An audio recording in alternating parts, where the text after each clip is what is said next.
যাবে, এর চেয়ে বেশিও হবে। তাই আমি বলবো এগুলো কথা শুনে শান্তি না পেয়ে কাজটা কিভাবে সঠিকভাবে করলে কাজ হবে সেটার দিকে মনোযোগটা বাড়াই দিবেন।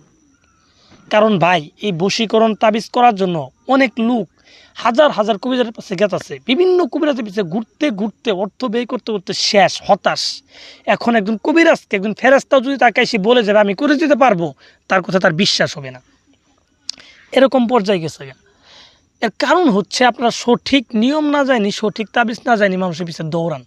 আরে ভাই আমার নিজের কাজ নিজে কর্ম, নিজের যদি যোগ্যতা থাকে অন্যের কাছে কেন যাব? নিজে যদি করতে পারি, নিজের আয়ত্তের ভিতরে যদি থাকে তাহলে আমি নিজেই করব। আর যদি আমার আয়ত্তের ভিতরে না থাকে তাহলে আমি অন্যের কাছে যাব। তো যাওয়ার আগে তোমার চিন্তা করতে হবে যে উনি যে ভিডিওটা আমাকে দিল, যে তাবিজটা দিল, এই তাবিজটা সঠিক কিনা। এই তাবিজটা যদি সঠিক হয়, সে যদি একটা সঠিক তাবিজ আমাদের দিতে পারে তাহলে সে কিন্তু আমার জন্য একটা সঠিক তাবিজ করতে পারবো। তার কাছে যদি সঠিক জিনিস না খেয়ে থাকে তাহলে সে আমাকে কীভাবে দিবে? আপনি কথাটা বুঝেন। তো তাই মানুষ চিনে জায়গা বুঝে আপনি যাবেন, তাদের কাছে কাজ করে নেবেন। আমার কাছে আসতে হবে এরকম না, এটা আপনার বিবেকের উপরে। তো ভিউয়ার্স আমি কথা বেশি বলে ফেলছি, যারা এই তাবিজটা করতে চান